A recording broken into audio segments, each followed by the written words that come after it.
everyone. Welcome to the news table rather than the news desk. Being joined by Hall of Fame, Mr. Ben Stark, and the Pro Tour historian Brian David Marshall. BDM, take it away. I know you've got a ton of questions for our Hall of Famer as he takes these cards and somehow miraculously turns them into 3 decks. Away you go, boys. All right, Ben, start us out here. 168 cards in a card pool for Khans of Tarkir sealed deck. How the heck do you sort those cards out with different clans, different lands, different colors? What do you do? Well, you're always going to have clans. So the first thing I generally do before that is check to see if I have any of the broken archetypes. And by that I mean black-white warriors especially, because there are several cards, both chiefs, raider spoils, rush of battle, that are just amazing in an all-warrior deck. And with 12 packs, you can often build an all-warrior deck. It's not like a normal 6-pack sealed where you might have a good warrior theme.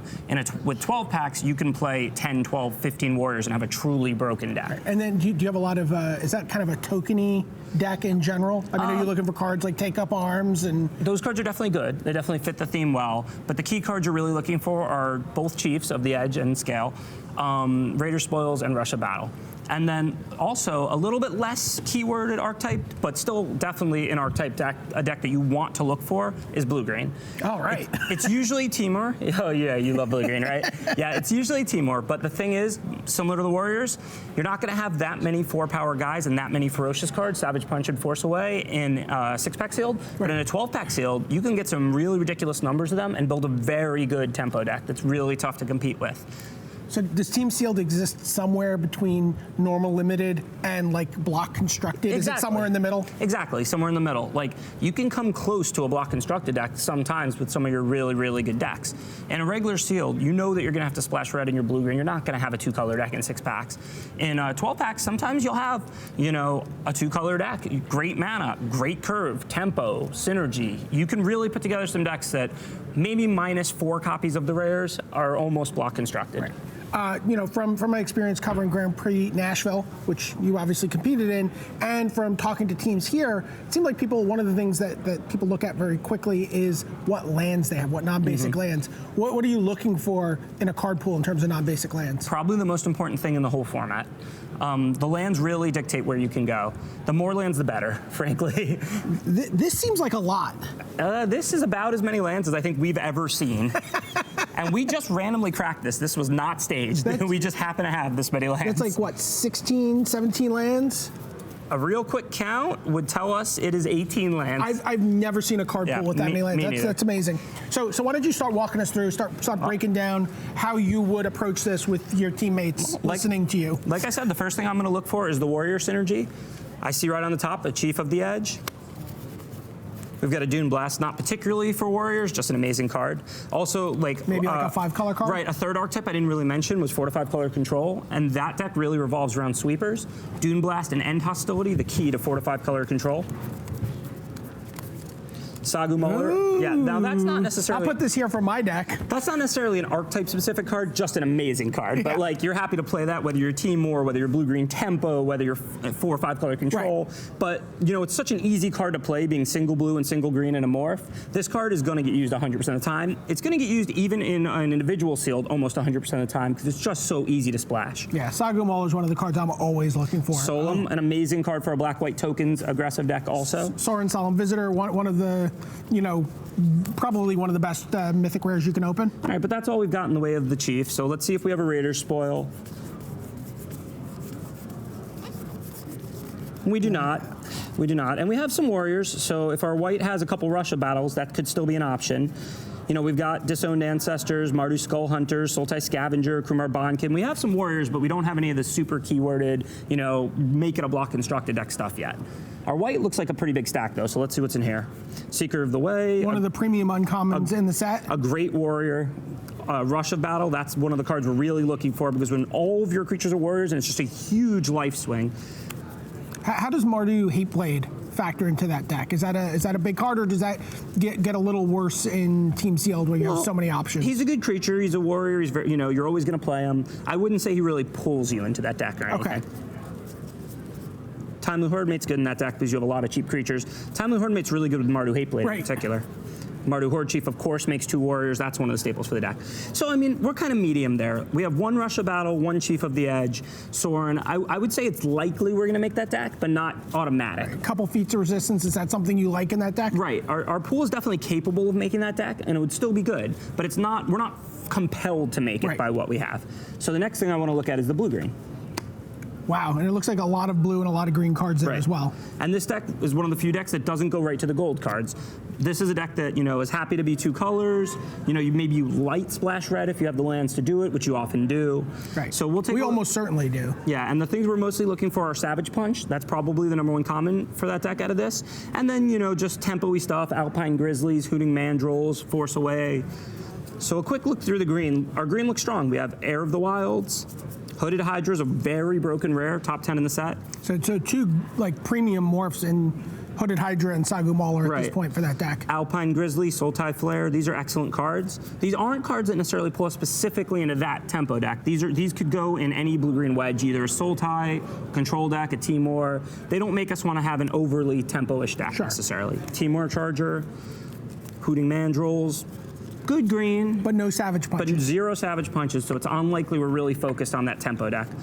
How many Force Aways would you need to see in here to feel like you could build the tempo deck? I mean, Force Away is good in that tempo deck, so if there's 3 of them maybe, but Savage Punch is really a lot better. Savage Punch is the card that you really are looking for. When you have 2 plus, Savage Punches, that's what really pulls you into that archetype. Because your with the ferocious mechanic, your creature not only gets +2/+2, but you get to just splat a creature on the other side with fighting. Killing a creature is a lot better than bouncing it. Yeah. It's just a huge swing. This format is pretty slow. It revolves around a lot of big creatures. So when you're able for 2 mana on turn 6 or 7 to Savage Punch away their biggest creature and then attack and then play something or unmorph something, it's just a giant swing. You're just a big favorite when you can do that. It's a card that really adds a lot of value. So looking at the blue, we've got Wind Scout, a good common, not for that deck in particular. 1 Force Away. 1,000 Winds is another nice rare. Oh, wow. So that's, by the way, 3 of the premium morphs you can possibly open. A second Force Away, but yeah, 1,000 Winds is not a cheap rare, it's not a tempo rare, it's more of a control deck rare. Sure. So I'm more inclined to believe that we're going to be building a control deck with this pool. Probably a white-black aggro deck, probably some sort of blue-green control deck. We got to take a look at our red, that's the color we haven't examined yet.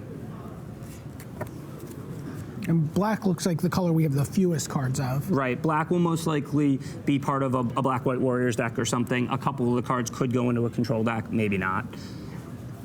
We have an Arrow Storm, that's a strong common, doesn't pull you any which way, but it pulls you into a heavy red deck. Right. Mardu Heart Piercer. A Mardu Heart Piercer, very good, but much easier to play. Yeah. A second Arrow Storm, and a Crater's Claws. Oh, wow. Yeah, so it looks like we're going to want to have an aggressive red deck. So it's entirely possible that we'll have some sort of Sultai deck and an aggressive red-white deck, or it's possible that we'll have an aggressive white-black deck. These cards are definitely very aggressive. Leaping Master, War Shrieker. Just at a glance, I'm inclined to believe that we're going to have some kind of aggressive red-white deck. Burn Away, Horde Ambusher. Some good cards. Hordling Outburst, very good in an aggressive red-white deck. Even a Trumpet Blast, if the cards lend itself to that. Yep. Let's take another quick look through the gold cards. Now that we've looked at the the main archetypes, if we're just going to be building wedge decks, which is what it looks like will happen, either 2 colors or 2 with a light splash, we need to see what gold cards we really want to use. Like Dune Blast, for example, is one of the best cards in the format, and we know that's a control card. Whether it's Obzon, Sultai, 4 to 5 color, this isn't a great card in an aggro deck. I mean, it's still good, but you really maximize this when you play card drawing, an 18-land deck. You really want to set Dune Blast up. Sure. Why don't you start laying out the gold cards where you think they should be in terms of decks? Sure. I mean, I can get rid of some that are hard to play or we're not that likely to play. For example, Trap Essence, it's a good card, but you have to have incredible mana to really want to use this. It's a Timor card, and it's very situational. I'm not a huge fan of the card.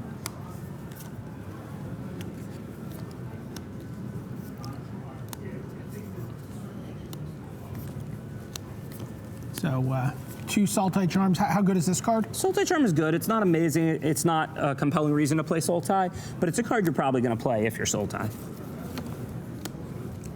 Obzon Guide and Armament Core, both premium Obzon cards. And you can see we have Sultai Soothsayer, 2 Abomination of Gaduls. It really seems likely that we're going to build a control deck here. That's what our pool probably most lends itself to. High Spire Mantis, nice for a red-white aggro deck.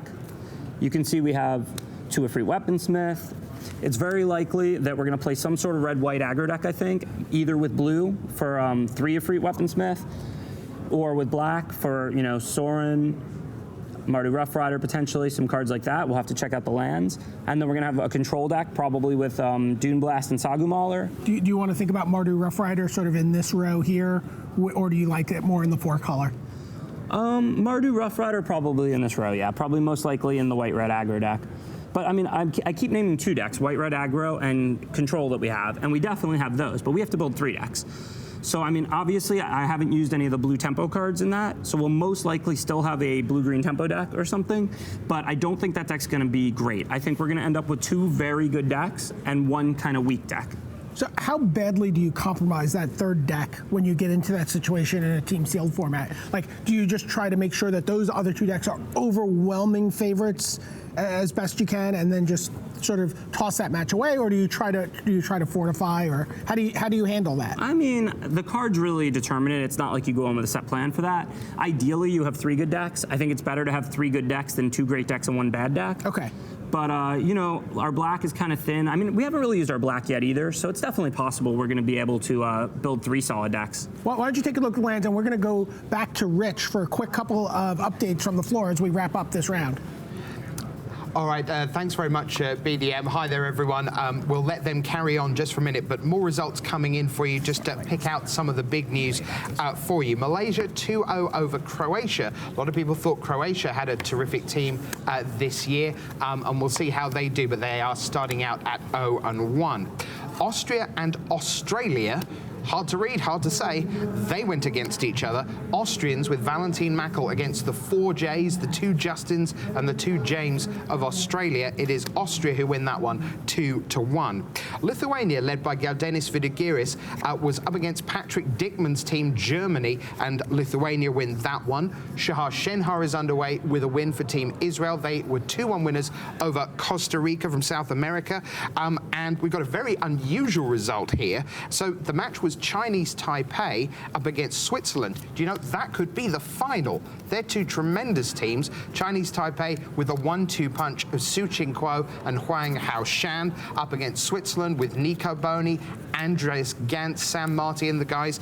As I say, could have been the final.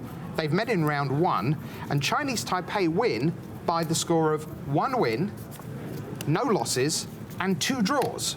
So Chinese Taipei sneak out that one in a super grindy affair against Switzerland. And an actual draw has occurred, and that is Singapore, who were against Finland. Anssi Alkio, team captain for Finland, Raymond Tan, who's had success on the Pro Tour in the last year, captaining the Singapore team. They will start out with a single point for the draw. So let's hand you back across where Ben is busy basically redecorating our black tablecloth with lots and lots of Magic cards. Guys.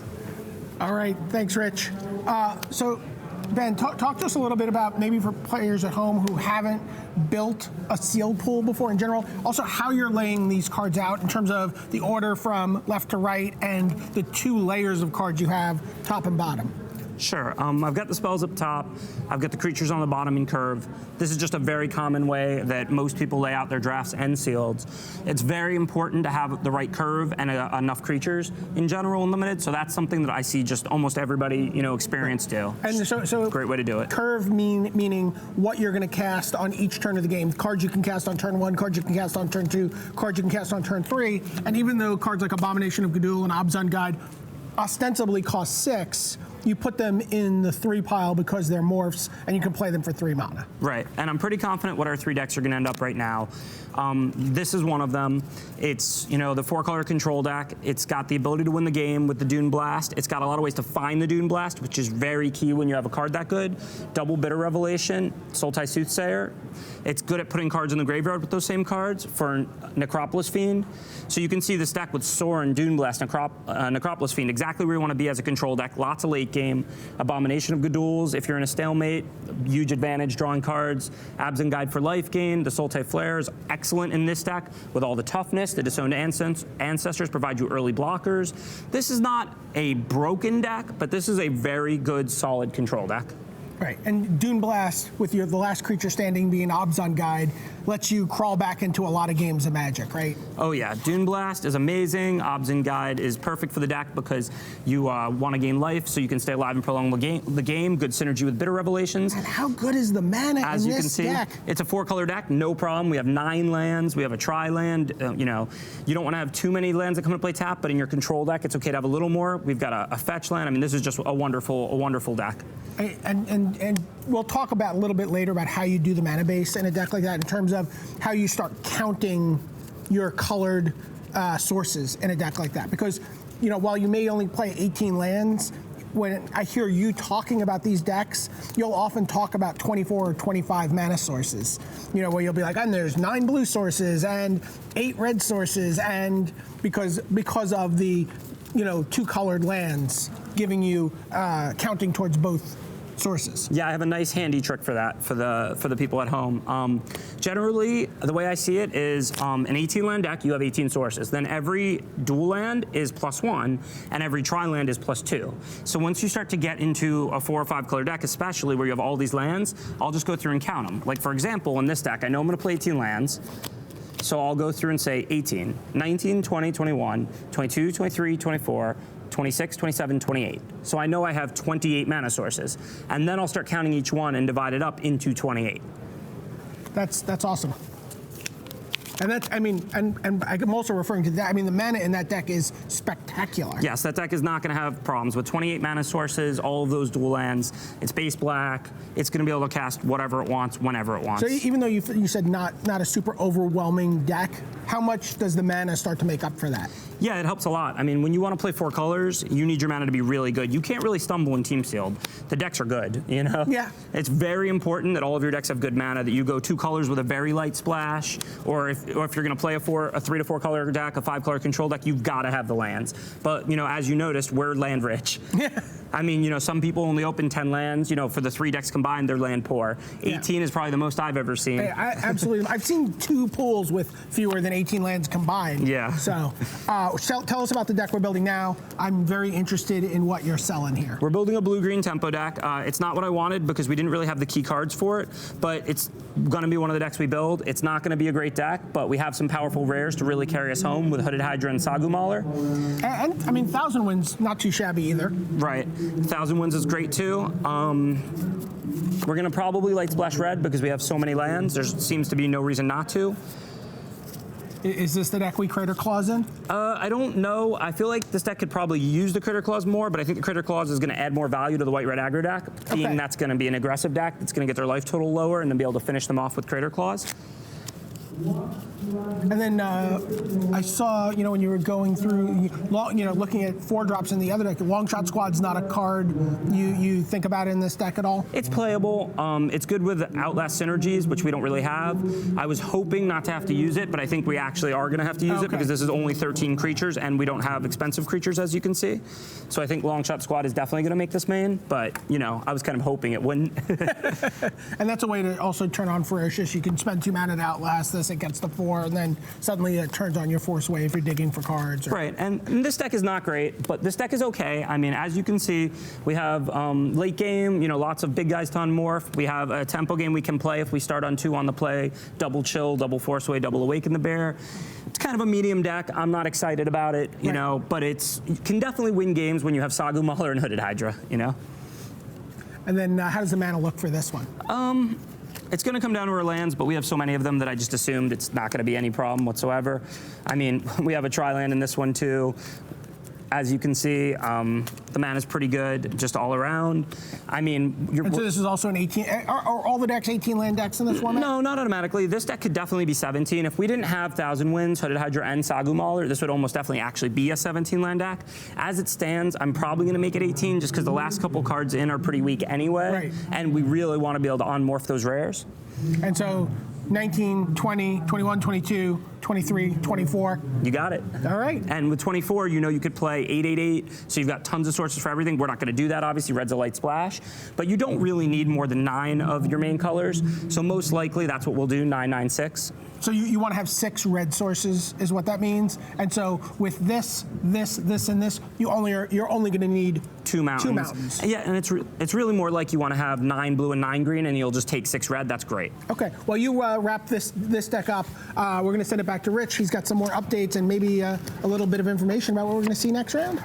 Yeah, well, not quite there, but we're heading in that direction. Yeah, let me tell you about a few more results coming in. First of all, by the way, thanks so much to those of you on Twitter reminding me that Costa Rica is not South America, it's Central America. I'm going to go with left of my house, and then that's probably, I'm safe with that, because sooner or later that's got to be right?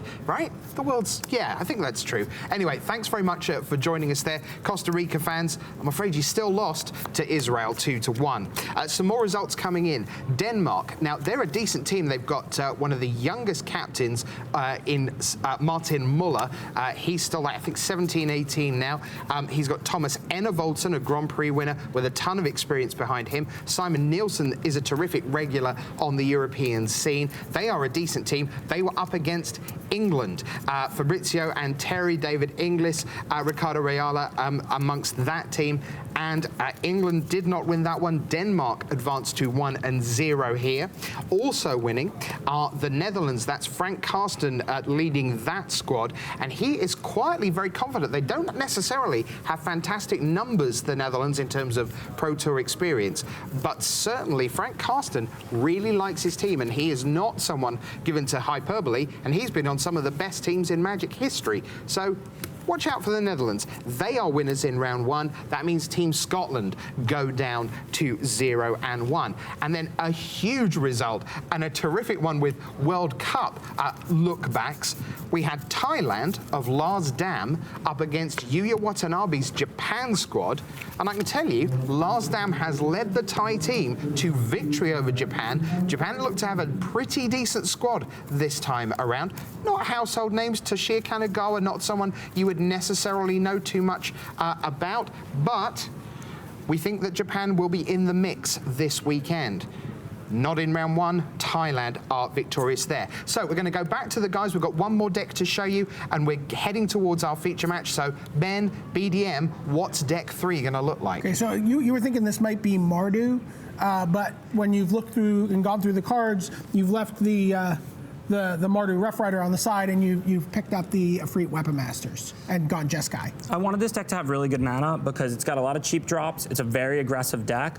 So I wanted it to have its splash be all these morph cards only because I don't want to run a lot of islands and I don't want to lose games because I don't have an island. This deck, as you can see, is hyper aggressive. It's going to be a 17 land deck for sure. It can function stuck on 3, no problem. It's going to have things to do. It's got tricks. It's got a lot of reach, the ability to burn the person out. It's got the ability to push through damage with flyers. I mean, this deck is excellent. I mean, yeah, I really like this deck. I didn't realize we had 3 feats of resistance. Right, and how great is that with 2 Obzon Falconers and 2 Anik Bonkins? Right, so you can give a creature not only protection from a color, but with that X counter, give it first strike, or give it flying, or give it both. And when you're an aggro deck, there's nothing you want more than to make cheap flyers because our opponents are going to be the ones trying to block and trying to stabilize, and we're the ones trying to push in the 20 damage. And we've got lots of ways to do that, as you can see. Smite to take care of a big guy, all those feats you mentioned, all the reach and removal. Aerostorm's a great card if you're double red. I was just going to say, you're looking at this part of the deck, and you really just want to do 15. Yep. Yeah. Like if you can do 15 and have an attack on the last turn, Aerostorm is going to be able to finish your opponent. Aerostorm is limited in this format because it's double red, and a lot of times your 3 colors, your mana base is 7/7/6 or something of that nature. But if you can play 9 red sources and you're an aggressive deck, it doesn't get any better than Aerostorm. I mean, it's kill a big creature or kill them. Lava Axe is not supposed to be a split card with Terminate. So do you start looking at maybe your teamer deck and think, are there any red cards I can borrow back for this? Can I lend stuff across? Like, what do you do That's here? exactly what I did. I think you saw me grab the teamer deck and flip through it. I was looking at it. The only card, though, is the Heart Piercer. That card is excellent in that deck and excellent in this deck. I feel like that deck gets more value out of it because that's kind of a not great tempo deck, whereas I feel like this is an amazing aggressive deck. Right. And with that card just being a very good card, I'd rather leave it there. Right, and all 7 of these cards up here are capable of removing a creature. And this is exactly what you want out of an aggro deck. You have some mana sinks, so that, you know, a big problem that a lot of the aggro decks have is when they draw a few too many lands, they lose because they can't do anything because all their cards are so cheap. Not this deck. We can give our Leaping Mastering flying. We can level up our Ionic Bondkins. We have these Efreet Weapon Masters to on Morph. We have Abzan Falconers to give flying and sink mana into. We have an X spell here in Crater's Claws, and 2 perfect top of the curve 5 mana spells in Arrowstorm. This is just a very nice aggressive deck. So now talk to me about the Weapon Masters. You know, you said, I want my deck to be, basically you want as many mountains and plains or red and white sources in the deck as possible. How much blue, in addition to the Mystic Monastery, do you put in this deck to pay for those Weapon Masters? This deck very clearly needs 9 plains and 9 mountains. You can't go down on those. You can see we've got all these white early drops, we've got all these white tricks. We need to have access to 2 plains and 2 mountains almost every game. So by default, that's going to leave you however many islands it's going to leave you. So 17, 18, 19, 20, 21. Correct. So that means we have 3 spots for blue? It's a 17 land deck, so we have 21 sources, so that means 3 sources for blue, exactly like you said. So that means we're going to play 2 islands, and we're going to end up with 3 blue sources, which would not be okay if we had a lot of blue cards, but it's great when all we have are 3 morphs to unmorph. Okay, so where we ended up with was a 4-color deck. We ended up with a Teamer deck, and we ended up with a red-white Splash Jeskai deck. Very light splash. We're going to send it back to Rich, and then you and I are going to play a few games in between rounds. Yeah, so thanks very much to Brian David Marshall and to Ben Stark, Hall of Famer. It really is like magic. You just look at all these cards and suddenly it all makes sense. And that, if you're a Hall of Famer, is how you'd build Team Sealed. Thanks, Rich.